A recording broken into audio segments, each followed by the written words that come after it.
بالله من الشيطان الرجيم بسم الله الرحمن الرحيم لمسجد أسس على التقوى من أفضل يوم أحق أن تقوم فيه رجال يحبون أن يتطهروا والله يحب المتطهرين صدق الله العظيم. وقال الله تعالى في شأن نبيه إن الله وملائكته يصلون على النبي يا أيها الذين آمنوا صلوا عليه وسلموا تسليما. اللهم صل على سيدنا شفيعنا حبيبنا مولانا محمد وعلى آله وصحبه أفضل صلواتك وعدد معلوماتك وبارك وسلم. محترم حاضرین معزز سامعین السلام علیکم ورحمۃ اللہ وبرکاتہ. دین اسلام کی بنیاد طہارت اور پاکیزگی پر ہے. حضور نبی کریم صلی اللہ علیہ وسلم نے طہارت کو اعلیٰ دین فرمایا، یعنی یہ بتایا کہ جو بندہ پاک رہتا ہے، طہارت اختیار کرتا ہے، اس نے آدھے دین پر عمل کر دیا اور باقی آدھے دین کے لیے اسے کوشش کرنی ہے. ایسی حدیثیں اور دیگر اعمال کے متعلق بھی آئی ہیں. مثال کے طور پر نکاح کے متعلق بھی حضور پاک صلی اللہ علیہ وسلم نے فرمایا جس نے نکاح کیا اس نے آدھے دین کو مکمل کر لیا. طہارت کے متعلق بھی حضور پاک صلی اللہ علیہ وسلم نے یہی ارشاد فرمایا. حاضرین کرام، دین اسلام طہارت اور پاکیزگی کو پسند فرماتا ہے. ایمان والے ان کا دل بھی پاک ہوتا ہے، ان کی روح پاک ہوتی ہے، ان کی فکر پاک ہوتی ہے، ان کا خیال پاک ہوتا ہے، ان کا بدن بھی پاک ہوتا ہے، زبان پاک ہوتی ہے اور ان کا ظاہر باطن کردار اخلاق سب طاہر اور پاک ہوتے ہیں.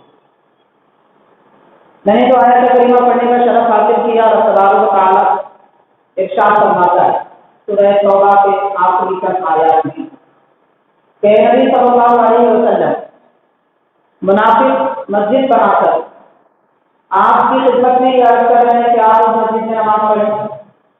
اللہ تعالیٰ فرماتا ہے کہ جس مسجد کی بنیاد تقویٰ اور پرہیزگاری پر رکھی گئی ہے چاہیے کہ آپ اس میں قیام فرمائیں اور اس میں نماز پڑھیں.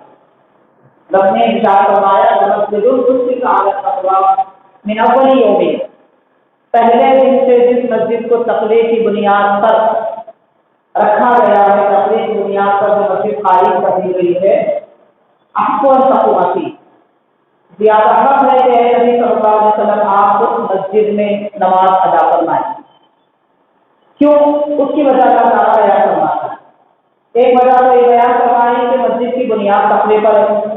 دوسری وجہ یہ ارشاد فرماتا ہے کہ اس مسجد میں زیادہ پاک رہنے والے اور زیادہ پاکی اختیار کرنے والے لوگ آتے.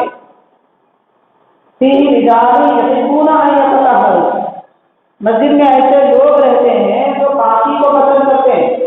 اللہ کے المتطہرین، اور اللہ تبارک و تعالیٰ پاک رہنے والوں کو، پاکی پسند کروانے والوں کو اللہ تبارک و تعالیٰ پسند فرماتا ہے، ان سے محبت فرماتا ہے.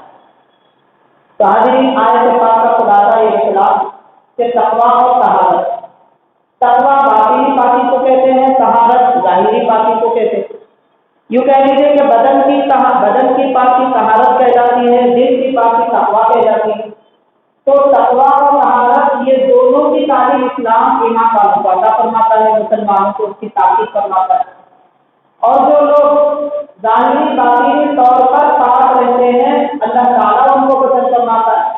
اور یہ بھی پسند فرماتا ہے کہ نبی پاک صلی اللہ علیہ وسلم ایسے لوگوں کے درمیان افروز ہوں جو پاکی کو پسند کرتے ہیں اور تقویٰ اختیار کیے ہوئے ہیں. یہ آیت پاک کا خلاصہ ہوا جس سے طہارت کی اہمیت ہمیں معلوم کی. حاضرین کرام، طہارت کا پہلا جز وضو ہے. وضو کے متعلق مختصر سی چند باتیں کچھ آیتیں اور احادیث شریف آپ نے پچھلی جمعہ سماعت کی. آج انشاءاللہ تعالیٰ غسل کی اہمیت کے متعلق اور شریعت میں اس کا حکم کیا درجہ رکھتا ہے، کس دن غسل کرنے کا کیا حکم ہے اور غسل کے فوائد کیا ہیں دنیا و آخرت میں، اس کے متعلق مختصر طور پر چند باتیں کریں. حضرات کرام، تمام علماء ملت اسلامیہ کا اس